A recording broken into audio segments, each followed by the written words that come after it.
I eat food for the nutrients. This is how ecosystems do things. All day energy moving. Food chain, food chain, food chain. Yeah. What exactly is the ketogenic diet? According to WebMD.com, when a person is eating keto, it means getting more calories from protein and fat and less from carbs, aka white breads, sugar, pasta, and pastries. Lord have mercy. Say it isn't so, y'all. There are so many different diet trends and diet plans for us to follow. And the keto lifestyle is no different. Watching the intake of carbs within keto doesn't mean the complete elimination of carbs. Oh, thank God. When a person eats large amounts of carbs, health issues like diabetes, high blood pressure, heart disease, and inflammation diseases such as acne and arthritis can develop, especially in older adults.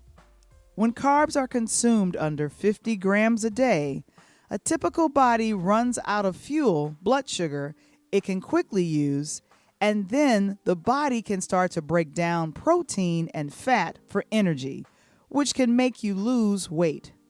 This process is called ketosis. Let me be truthful. I'm in awe of people who are of a certain age and who can maintain a slim waist and a muscular tone.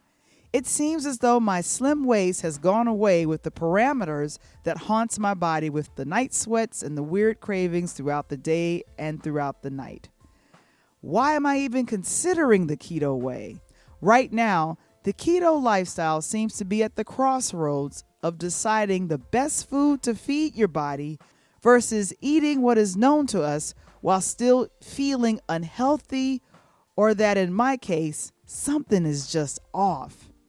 And with that concept in mind, I've decided to find out from a professional chef who has adapted his personal diet into a keto lifestyle and how he teaches others. All the way from Washington Heights, NYC, meet Jose Gonzalez, a keto master chef who owns and operates a food service company along with his wife, Jeanette, online masterclasses, and a fellow podcaster with the YouTube channel, Keto Cooking with Love. I'm ready to learn keto. Are you? I'm Val the Voice Johnson, and this is Interludes.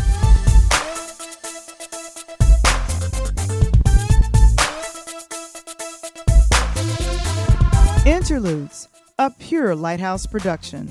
This episode is brought to you by nbnconnect.com. Learn more about how to network and subscribe to the NBN newsletter today. And now, all the way live from the south side of Chicago, give it up for your host, Val the Voice Johnson.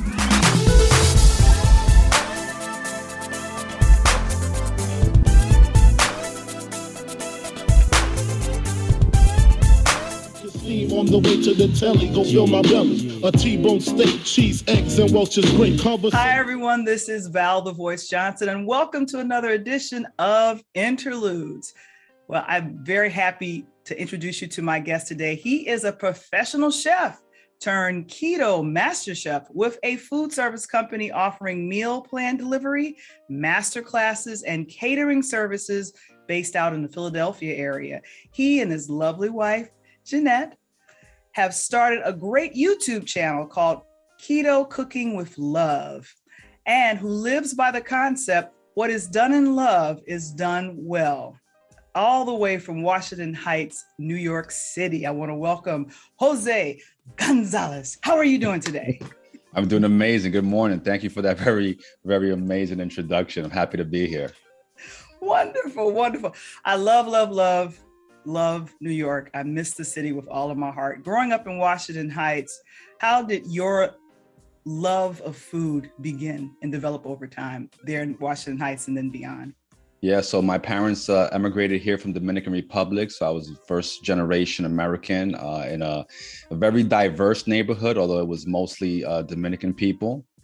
And but food was a big part of our life. My mom was the best cook in the family. I learned how to cook from her when I was like 5 years old.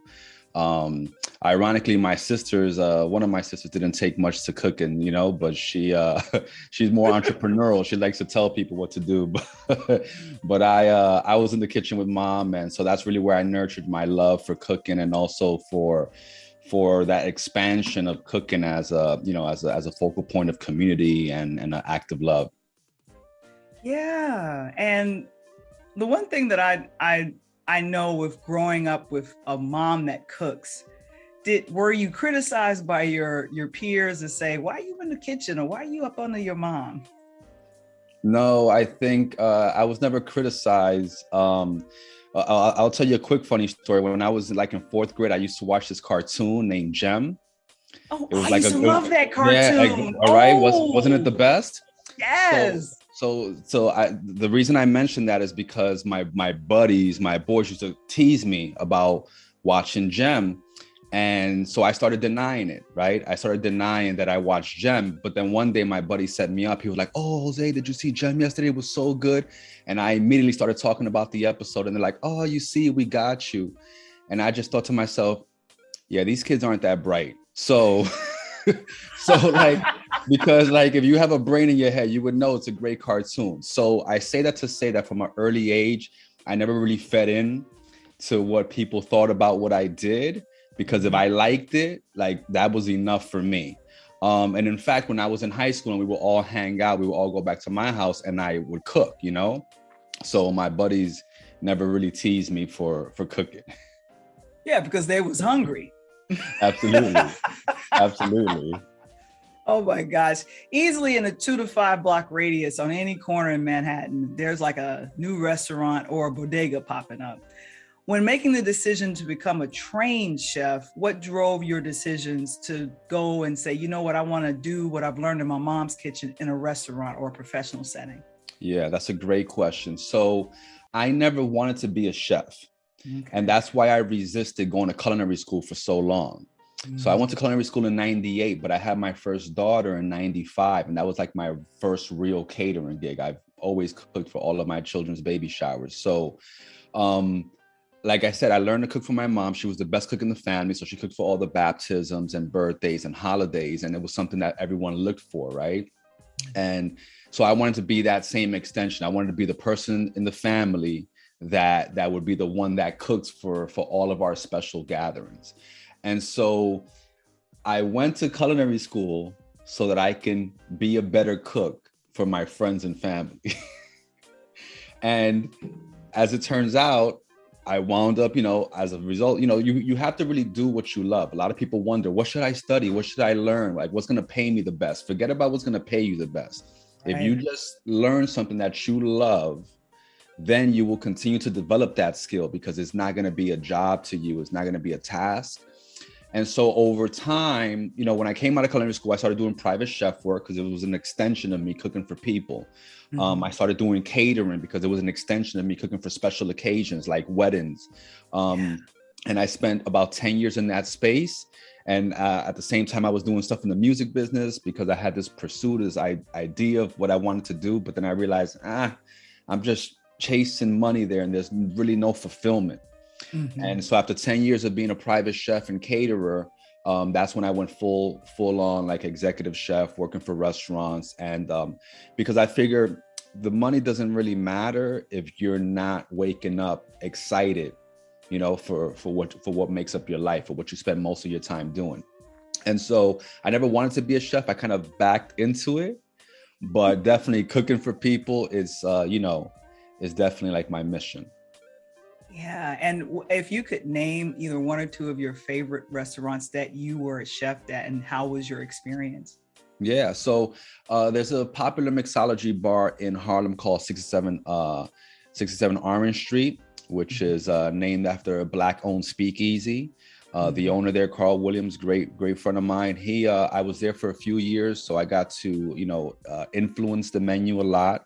It was at Harlem has always been a dynamic place, but is ever evolving in so many different ways. So it was really, really a great time. There was great experiences. And then he opened another place in New Haven, which used to be a historic bar called the Anchor Spa. Okay. So yeah, now they have another chef, but at the onset of it, I got to spearhead the reopening and write the opening menu, and that was just a really, really exciting time. But everywhere that I've cooked, like I've always put my heart into it. It's so I have fond memories of everywhere that everything that I've touched. Yeah, because I love when the chef comes out to greet some of the customers, and and you just kind of go, wow, you really love what you do, and you're letting us know that, hey, I prepared this, and thank you. Have any questions? And you're just like, wow. And I think presentation, that's what makes food delicious, I believe. Yeah, definitely with all of that.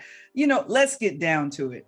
Okay. I personally hate the word diet. In many cases, psychologically, diet could mean just deny all foods.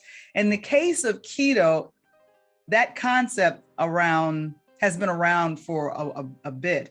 And then some people say, it's like the Atkins diet. But what is the distinct difference between Atkins and keto? Yeah, so Atkins focuses on low carbs, and so does keto, but Atkins does not put as much of an emphasis on consuming most of your calories from fat sources. Okay. They do a little bit more protein in an Atkins life. So they're very similar, but also different, completely different. And so the thought process behind a ketogenic lifestyle, like you said, currently it's like the latest weight loss fad, and everyone's like keto this, keto that. Mm-hmm. But in fact, it's been around for over 100 years. Doctors first discovered keto at the Johns Hopkins Institute in the 1920s, when they were finding ways to treat childhood obesity without drugs and medications, because keto is a very anti-inflammatory diet. Wow. So since then, doctors have been using it to treat all sorts of conditions, from arthritis, high blood pressure, obesity, diabetes, chronic kidney disease, PCOS, infertility, and on and on and on, because of its anti-inflammatory properties.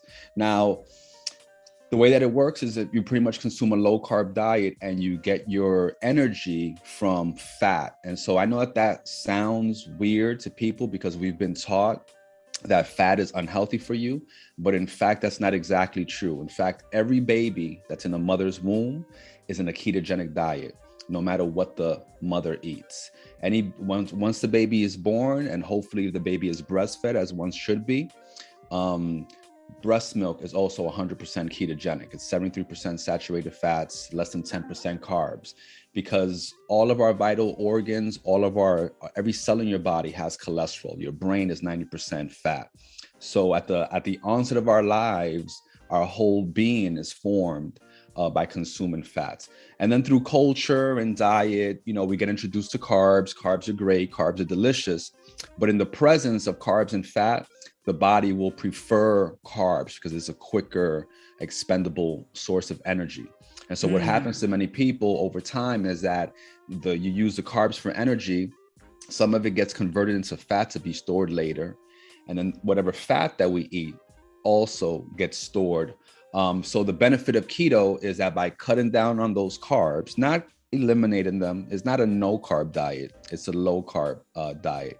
But by reducing those, you get to fuel your body off of fat instead of carbs or sugar. And that has amazing benefits. It's great for your skin, for your mood, for your memory, for your energy, and on and on. But I just want to say one other little thing about the word diet. You're absolutely right. The word diet, mostly because it's misunderstood, it gets a bad rap, because we ascribe diets to mean deprivation, starvation, and also for a finite period of time. Like we look at diets like, I'm going to suffer for this amount of time and to get this result. But then if you don't sustain that suffering, you don't keep your results. So one of the great things about keto is that it's not really a diet as much as it is a lifestyle. And it's something that's sustainable, that you can do without buying products, just by eating real foods, no matter where you are, no matter what type of, if you're plant-based, if you're carnivore, if you're pescatarian, it's a lifestyle that anybody can adopt.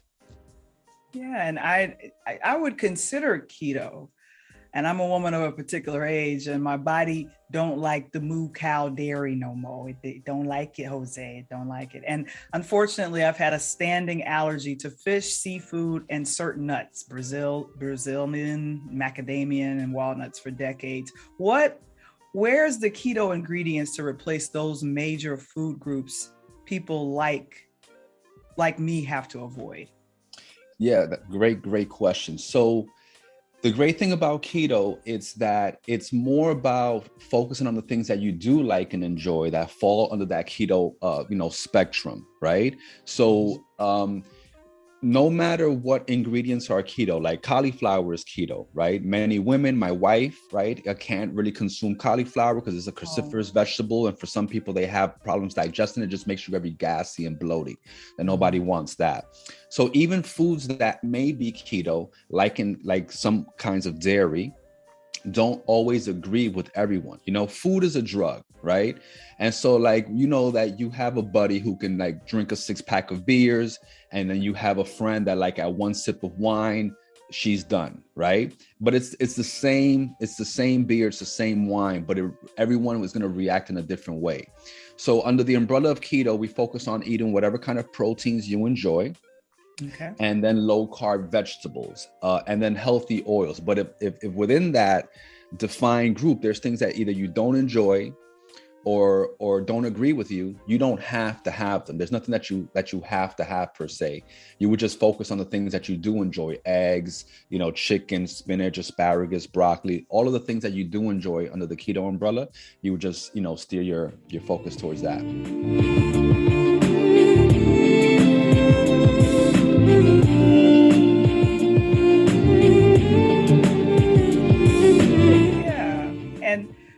And now that you mentioned your clients, what's the biggest challenge in coaching your clients to convert to the keto system of eating? Is it a mind shift or mind shift? What would you say?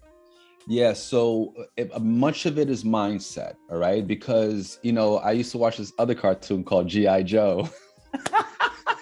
Go Joe. Yeah, and they had their tagline was "No one is half the battle," And so the truth is that most of us know what to do if we want to get healthy. Most of us know what to do if we want to lose weight. It doesn't have to be keto. There's so much information. And if we didn't know, we know where to go and get the information. Okay. Mm-hmm. So for many clients that wind up being my coaching clients, they may start off on a meal plan program.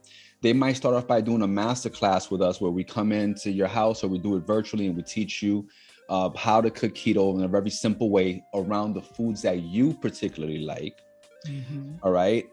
But then they discover, I have the food there, but I still gravitate to this and that. And for many of us, it's a mindset shift as well, because you're changing your self-identity. And the only way to do that is to create new habits. The only way to do that is through repetition. And so with my coaching clients, what I offer them is that accountabilities. If they don't currently have that supportive community of other people that are, if you want to play basketball, you need to hang out with ballers, right? You have to hang out with people that are playing basketball, and then you're going to play basketball more. But if your group is not playing basketball, your opportunities to engage in the game are also going to be limited, right? Because unless you're just playing by yourself. So that's what the coaching does. We have that community of people who are also going through the same journey, and then discussing, the frequently asked obstacles that we face in terms of the mindset. So for everyone, it's a little bit different, but overall, the path is kind of the same. It's about creating new habits, creating a new self-identity, and then deciding the type of life that you want to live. Now, I know a little bit of your personal story. You said working in these wonderful places in Harlem and around Manhattan, and then personally chefing. I'm assuming, I believe you told me, Val, I picked up a lot of weight. How much were you able to lose going keto? Definitely. So I struggled with weight for over 20 years. And it was I was on the roller coaster diet where you just kind of like we mentioned before, you starve yourself for 3 weeks, feel great, look great, and then you just go back to what you were doing. But when I finally adopted and I had tried many things, everything except veganism. I had tried vegetarian, I had tried many different things. But finally, when I adopted a ketogenic lifestyle, I managed to lose 100 pounds in just 5 months. Yeah. So, and since then, I've been fortunate, to help other people, do the same. Not always 100 pounds, but get that same transformation. Yeah. And recently, now you have a YouTube channel that I love, Cooking Keto with Love. And I was watching and I saw this segment you have called Morning Coffee, where you inspire your followers. The mindset tip for that day I heard was a quote from Vernon Burnage Yeah, about Brundage. excuses. Yeah. And what are some of the excuses you hear from clients who feel they can't give up carbs or make life-saving changes in their diets? So some of the excuses that you hear are, yes, I can definitely do this, but I'm just used to having something sweet, Mm-hmm. or the other thing that people struggle with is like, yeah, I don't want to be hungry all the time, or when they realize that in keto we try to focus on better quality ingredients, they feel as though it's going to be too expensive, And where that comes from is that, when we are in a carb diet or carb lifestyle, we eat a lot more often, right? One of the things that carbs do is that they make you hungry. So you have your breakfast, you're thinking about lunch, you need a snack in between. Afterwards, you also need so people in the carb world kind of think of like 3 meals and a couple of snacks. And so sometimes people wonder, well, if I'm eating, better quality foods, and if I'm buying more expensive oils, it's going to be expensive. And that's really not the case, because fat is extremely satiating. So one of the benefits of keto is that people that follow ketogenic lifestyle, we eat like once or twice a day. And so that's very forgiving. Like for the clients that I work with, a lot of keto influencers emphasize counting macros and weighing your food and all of these personality steps, which will work if you use them, but is not sustainable for everyone. People want path of least resistance. They want things that are easier. And so what I start people on is a first 28-day journey, just to get yourself into ketosis. And then your body's going to speak to you, and you're going to know how you feel, and you're going to understand how other foods make you feel. And then from there, you just kind of like figure out your own little path, but undoubtedly, when people are doing keto, they're eating less, they have more energy, and when they start eating carbs, they're so once you experience it, it breaks through, any preconceived notions. That's the thing, that many people have preconceived notions about things without trying them. So it's really difficult to understand something that you haven't experienced, And so when I try to steer people towards keto, I'm like, you don't have to be keto forever. You don't have to change your life. Try it for 28 days, because that's enough time for you to get the benefits and for you to realize if this is for you or not. Yeah. And I think that when people just hear the word diet still, you just got to turn that off, and whatever negative that is attached to the name, attached to that word. And I feel like it's a lifestyle. If you decide to adopt the keto lifestyle, that's something that could be beneficial. Also, I love the keto date nights. You and your lovely wife, Jeanette, have a great time bringing the sexy back into with cooking with keto ingredients. I really enjoyed the Caesar salad one. And I'm like, I had never thought of bread food. Man, that's unique. Of all the recipes you have personally prepared for your wife, which keto recipe is your favorite and which one is hers? Well, my favorite might be, we've done a lot of things. My favorite is going to be pizza.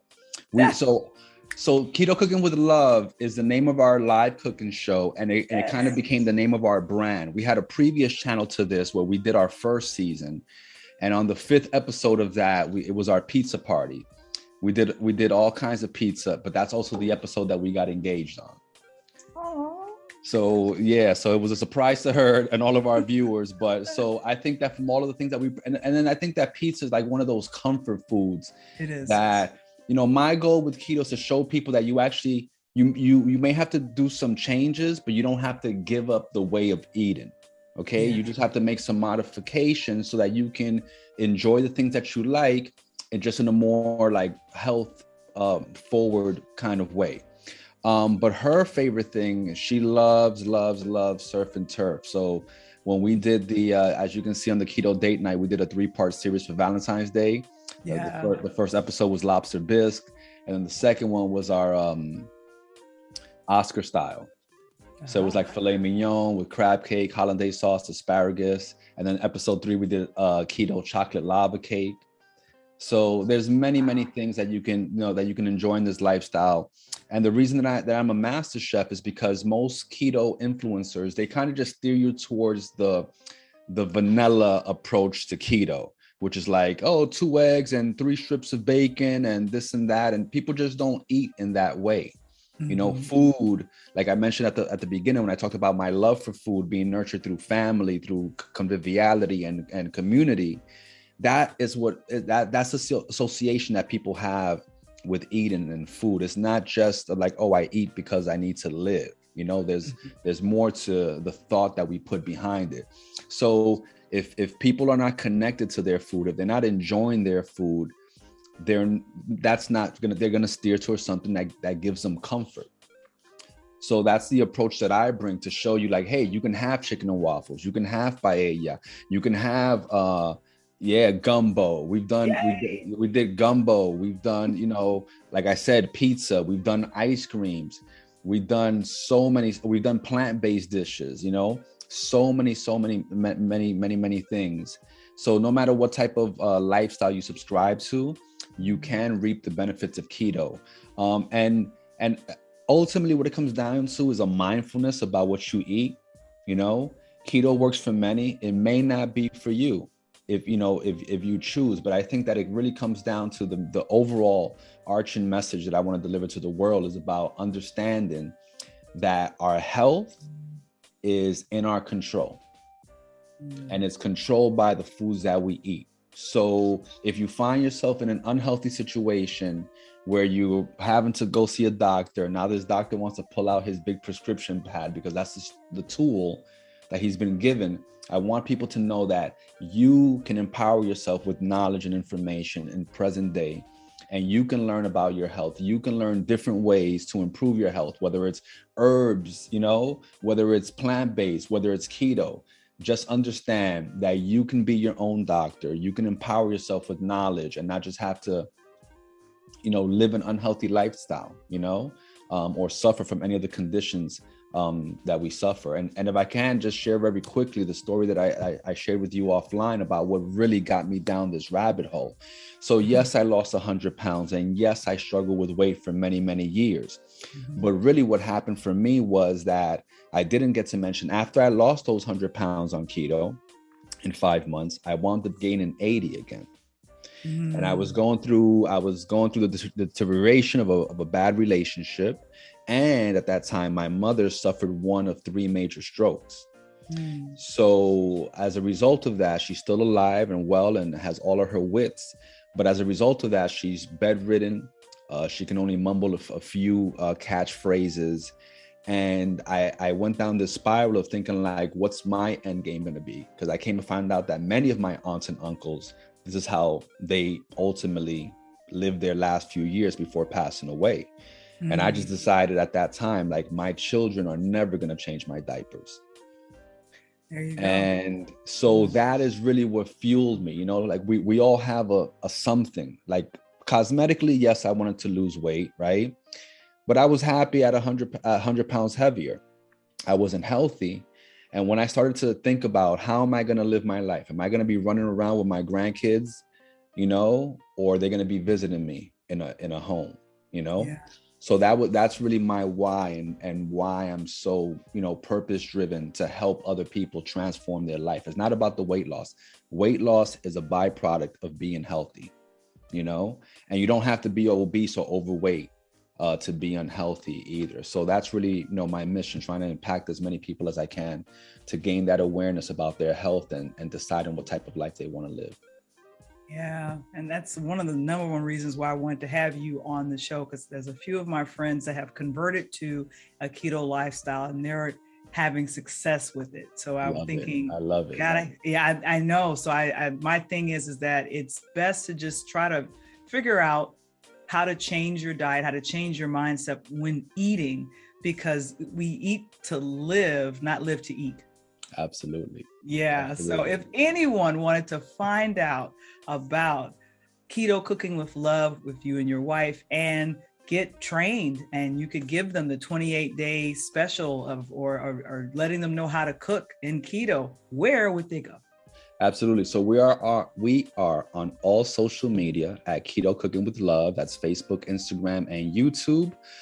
You can also email me directly at info@ketocookingwithlove.com, and we'll be happy to help you out. Like Valerie mentioned, we do have a 28-day online course that gives you all the tools to empower yourself, to transform your life, to try out keto and see if it's right for you. And if it is, based off of that course, you'll be completely empowered to move forward and already have all the tools to live this lifestyle. So thank you so much for having me. I'm so excited to have this opportunity to share with people, and hopefully this brings value to someone in need.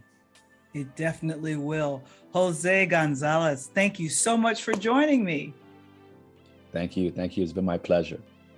I'm Val the Voice Johnson, and this is Interludes.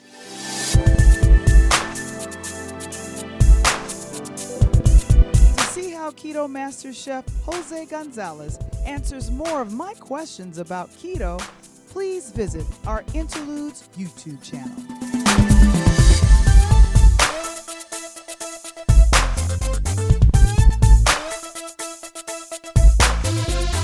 Have you seen it? It's the weekly chat with EP Michael Womble, Coach Tony, and Val the Voice Johnson. Interludes Extra presents Talk on Tuesdays. Join us and other special guests as we break down the latest topics surrounding music, movies, and sports every Tuesday at 8 p.m. Central, 9 p.m. Eastern, live in the chat on our Interludes YouTube channel.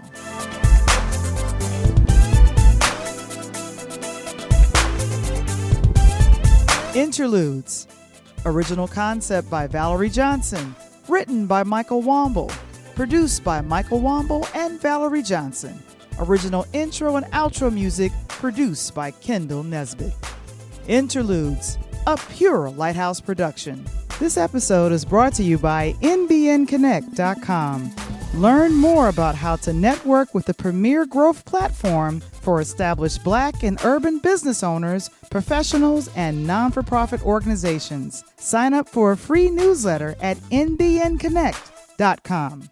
To subscribe to our YouTube channel or join our Interludes Facebook group, visit the website linktr.ee/Pure Light Media.